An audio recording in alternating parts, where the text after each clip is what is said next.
Estamos iniciando mais um episódio do Fertility Cast. Hoje vamos estar conversando com dois profissionais muito importantes e num novo olhar.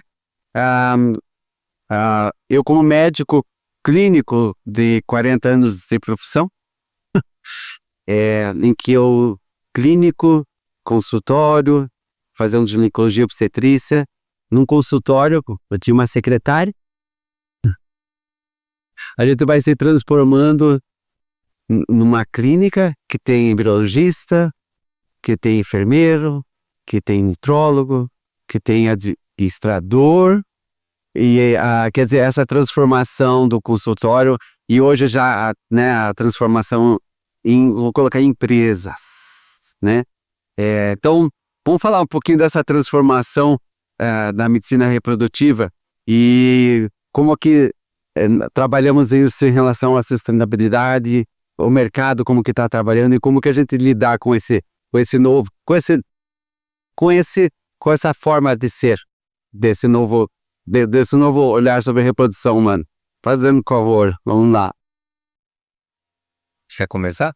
Bom, o pai do tema sustentabilidade esse ano é o presidente do Congresso. Nós estamos gravando esse episódio durante a realização do Congresso. Vamos deixar o Dr. Emerson explicar aí o que é a sustentabilidade no âmbito da reprodução assistida. Quando a gente fala de sustentabilidade reprodutiva, né, a gente tem que pensar de uma maneira bastante ampla. Então, a gente cria sustentabilidade em várias ações que nós fazemos no nosso dia a dia de quem trabalha com reprodução humana. Então, a hora que a gente está falando de qualidade de vida e todas as ações de qualidade de vida, como que elas impactam na fertilidade, nós estamos falando de sustentabilidade, né? Hoje, os guidelines das sociedades europeia e americana de reprodução humana, eles colocam como fator de evidência forte quando os casais têm atenção à qualidade de vida, né? O que come, como dorme, atividade física, impacto do peso, né? Então, tudo isso é muito importante. Então, qualquer ação que promova isso, ela está falando de sustentabilidade. Quando a gente fala de acesso, criar mais acesso, proporcionar o tratamento para casais que não tinham tantas condições financeiras para isso, eu estou falando em sustentabilidade. A hora que a gente propõe soluções para a comunidade LGBT, que precisa da reprodução assistida para reproduzir e formar uma família, nós estamos falando de sustentabilidade. A hora que nós buscamos soluções para a queda da fecundidade, e há um problema global hoje, os casais têm menos filhos, o Brasil está com 1,5 filho por casal, então a gente precisa resolver essa equação, né? Ele é um problema da sociedade, é um problema governamental, e precisa ser fomentado pela sociedade médica, né? Que afinal de contas nós temos um papel muito importante, pelo menos levantando essa questão e buscando soluções. Então, é uma maneira muito ampla de ver a sustentabilidade, né? Sem dúvida. E nessa sequência, nós temos aí ainda mais de 7 milhões de pessoas no Brasil que não têm um laboratório de embriologia nos seus estados. Nós temos hoje pacientes que precisam se deslocar por diversas maneiras para buscar um laboratório de embriologia. Nós ainda temos espaços geográficos e populações desassistidas do ponto de vista na sua integralidade em toda a sua jornada. Muitas vezes você tem um especialista, um médico, que passou pelas escolas que o Brasil tem. E nesse aspecto de sustentabilidade o Brasil forma e tem boas escolas, mas não tem um laboratório. Isso é lamentável ainda, mas isso é uma questão de mercado que vai se resolver na linha do tempo, mas é fato. Então, hoje a questão de sustentabilidade, a gente já tem um aspecto, um olhar para a saúde reprodutiva até um pouco mais amplo. Na questão ainda da sustentabilidade, a gente precisaria discutir mais o planejamento reprodutivo e transbordar esses muros da reprodução assistida para o atendimento básico da ginecologia. acho que a gente ainda poderia avançar um pouco ainda e abrir um espaço para discutir o papel do poder público nesse cenário. Então, assim, a minha visão disso tudo, quando eu vi já há algum tempo atrás o propósito e a proposta do tema sustentabilidade, confesso que o paradigma de um evento, de um congresso brasileiro, e talvez o maior da América Latina nessa área, eu acho que foi o disruptivo, foi pioneiro em trazer uma proposição e abrir o tema da discussão. Por outro lado, você traz mais players, mais stakeholders para a cena de negócio, e aí eu vou trazer essa cena de negócio aqui, que é um pouco a minha linha, e você amplia a possibilidade de mais companhias, mais empresas aportar, o que também é o ciclo da ciência, né? E é muito importante isso que você está falando, né, Erivelto, porque a gente precisa, para crescer, a gente precisa de voz, né? E muitas vezes, enquanto sociedade médica, você tem uma limitação para essa voz. E nós somos um país em desenvolvimento, que tem uma série de restrições de investimento em saúde por motivos óbvios, né? Então, pensar em ter uma preocupação maior do governo neste momento para essa causa é ser um pouco ingênuo, né? Então, assim, quem pode nos ajudar de maneira mais efetiva é o terceiro setor, né? Então, a hora que a gente traz essas empresas, que você busca sustentabilidade, qualidade de vida, então que no Congresso entrar empresas como Chocolates Dengo pela sustentabilidade, Boticário, Track and Field, que nós fizemos a corrida da fertilidade. Então, essas marcas, elas se conversam, né? Então, e elas vão propagando, como a mídia social, né? Você entra no marketing deles, né? A gente pega uma carona com eles e devagarinho a gente vai entrando em outras empresas. E o objetivo é exatamente chamar atenção para isso, porque eu vejo que em países em desenvolvimento, a gente precisa do terceiro setor, mesmo porque o terceiro setor precisa de venda. E a venda precisa de mão de obra, né? Então a gente precisa junto buscar a solução. Sem dúvida. Além do Green Lab. Além do Green Lab. Exato. Isso é sustentabilidade raiz, né? Aí é sustentabilidade raiz. Além do Green Lab, ou seja, ajudar na transformação, porque no laboratório de reprodução assistida se usa muito descartável e necessário como lidar com esse descartável, o que fazer com ele, como reciclar. Você veja que mundo que a gente chega, né? Se a gente for pensar o que realmente a gente precisa caminhar em relação a tudo isso. Mas voltando para essa visão da sustentabilidade e de ampliação de mercado, né? Então, como que a gente pode trabalhar com o clínico, né? Que trabalha lá num centro de reprodução, que tem o centro e esses novos modelos que estão surgindo.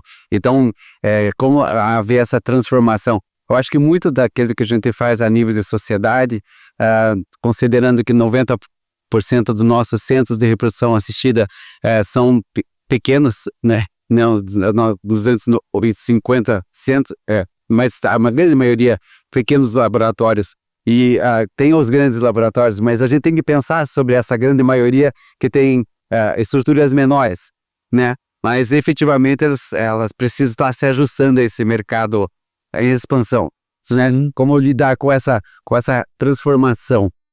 Doutor, é o seguinte, impostos e regulação não distinguem tamanho de negócio. Ou seja, a regra é clara para o pequeno, para o médio e para o grande. E quem vai sofrer mais, e na maioria das vezes, o pequeno, ele tem mais dificuldade, os recursos são mais escassos. Atualmente, o cenário de 2025, nós temos cerca de 30% dos ciclos já controlados por fundos profissionais de investimentos. Esses fundos vão aportar aí uma visão um pouco mais profissional. Então, ele passa a ter gestores, ele passa a ter financeiro e uma equipe multiprofissional melhor organizada. Esse mercado com pouco mais aí de 45 anos de existência, tomando por ponto de nascimento aí o primeiro bebê no mundo, ele passa por um processo fisiológico de crescimento e maturidade. E a gente vive hoje uma realidade nós temos próximo de 50% das clínicas operando num nível abaixo de 200 tratamentos por ano. Hoje nós já temos uma capacidade instalada de laboratório que tem uma parte importante que está ociosa. A regulamentação ela é igual para todos esses laboratórios, então penaliza o pequeno, o que faz com que esse pequeno necessite de um olhar mais apurado para o seu negócio. Ele vai ter mais dificuldade, muitas vezes ele não tem todos os recursos, ele tem os recursos um pouco mais caros, quer seja de informação ou mesmo de tecnologia. Então a operação dele fica mais cara. O acesso aos insumos, muitas vezes, é por volume de tratamento e quem tem mais volume acaba, por conseguinte, fazendo melhores negociações. Então, nesse cenário todo, exige uma percepção maior de treinamento, de organização, de estruturação, que é normal.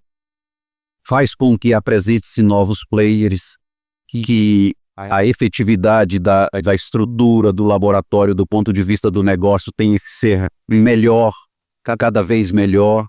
A comunicação com o paciente mudou muito, porque o paciente também mudou. Então a captação, o custo de aquisição desse paciente para dentro da estrutura ficou mais caro. Nós temos boas escolas, então nós temos novos médicos chegando o tempo inteiro.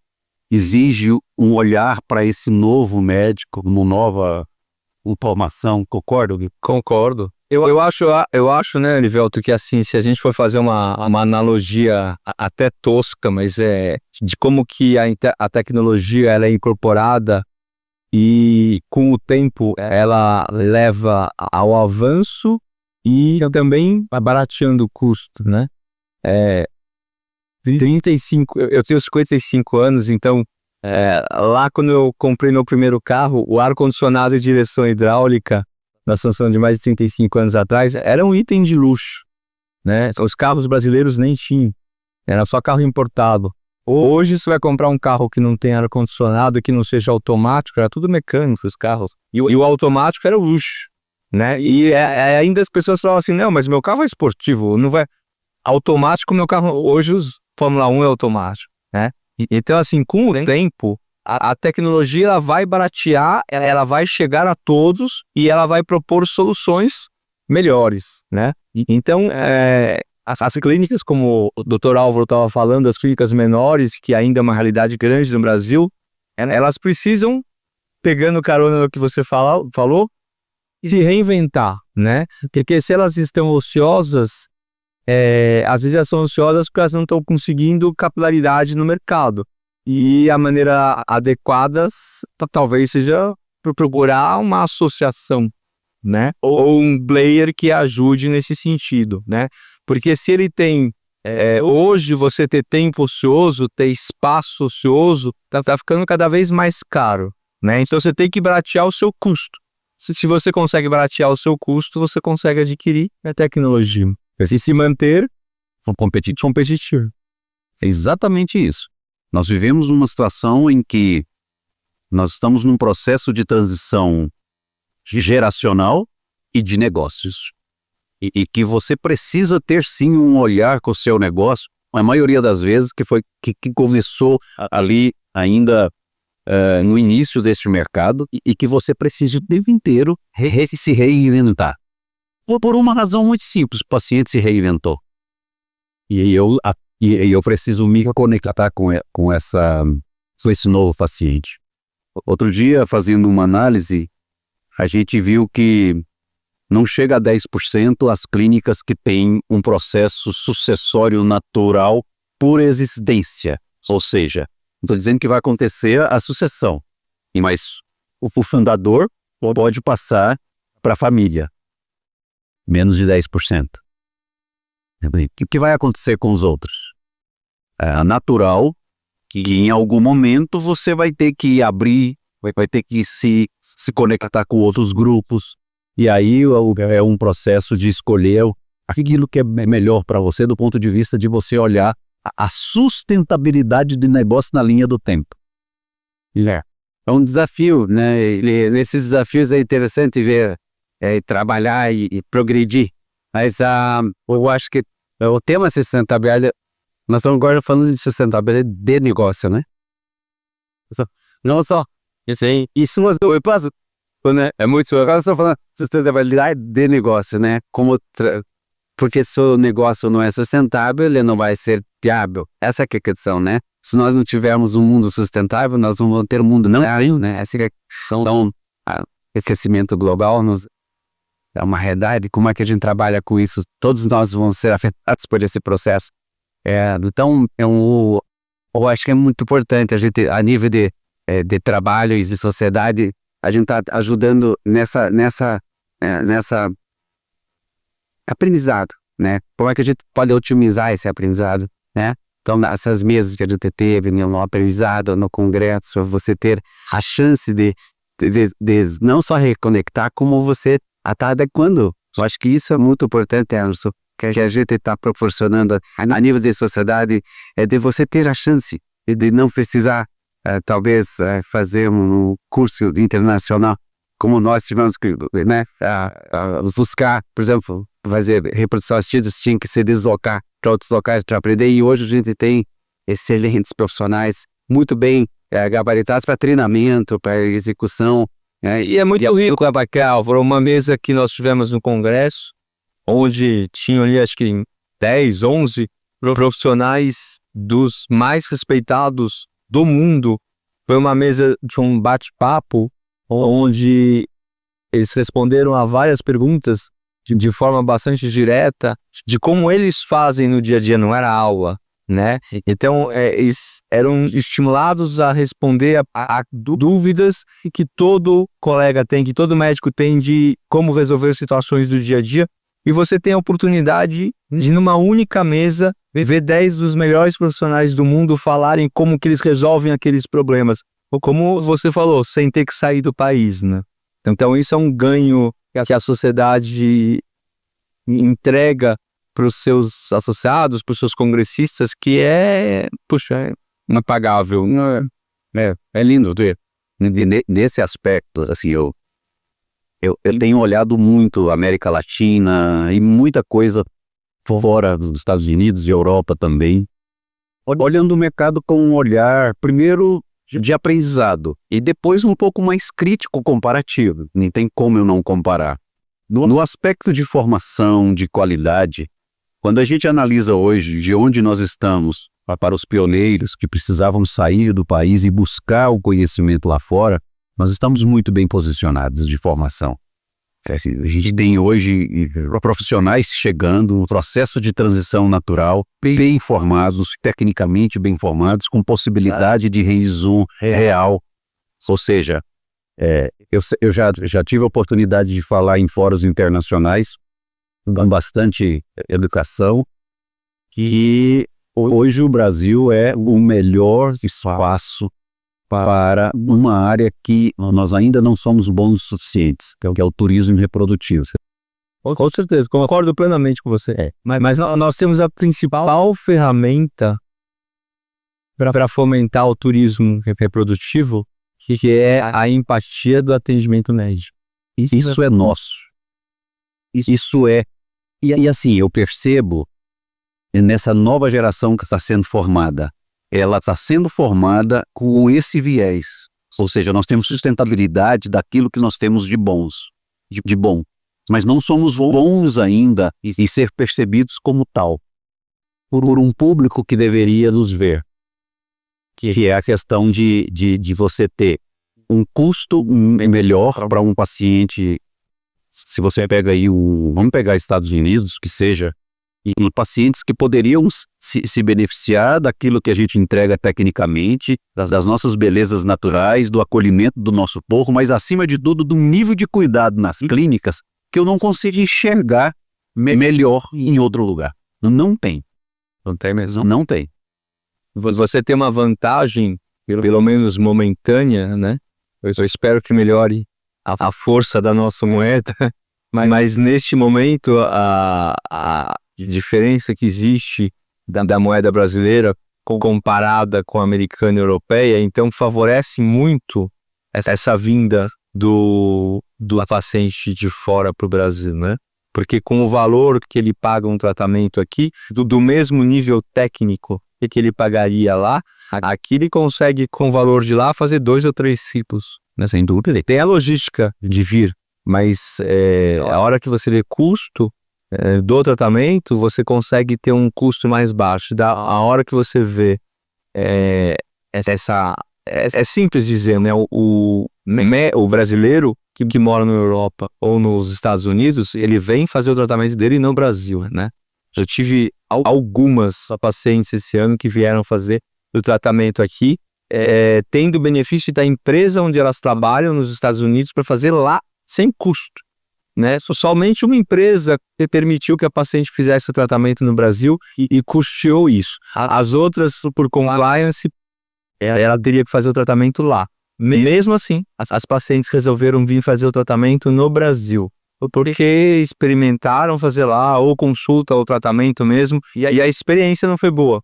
E hoje, a gente sabe que a palavra da vez é a experiência da jornada do paciente, né? Então, o custo é algo relevante, sem dúvida nenhuma, mas se a experiência não for boa, o custo não é o determinante, né? E o brasileiro sabe entregar como ninguém uma boa jornada, né? Nesse aspecto aí, e aí é até uma provocação. Eu acho que nós temos um trabalho de casa para fazer, que nós precisamos falar sobre isso nos locais e com as pessoas certas, ou ter embaixadores para isso, para nos defender em instâncias interessantes que a gente precisa talvez até uma sugestão aí para o futuro, no próximo congresso, ter um fórum sobre o turismo reprodutivo, onde estamos. Isso aí. E nós não falamos. Onde estamos e onde podemos chegar. Já tem o tema do... Criamos o fórum. E esse fórum... Aí, Álvaro, não, tô em 2023, 2026, Barueri. E outra, ela tá, assim, o Nordeste é o que mais se aproxima aqui daí. Sim. Sim. E contextualmente é um mercado bem expressivo. Gente, nossa conversa tá boa demais. Se deixar, a gente vai caminhar para o nosso encerramento, mas bom que a gente tem esse olhar de sustentabilidade. Então, estamos falando um pouco sobre todas essas alternativas e uma mensagem final em relação a tudo isso que a gente conversou. Eu acho que nós tivemos na abertura do congresso uma palestra de um escultor alemão que trabalha ele é um escultor que usa materiais sustentáveis e ele trabalha muito com uma arquitetura urbana, né? Buscando transformar ambientes em lugares onde a população daquele local se sinta bem de ir para lá. E ele usa artes para isso.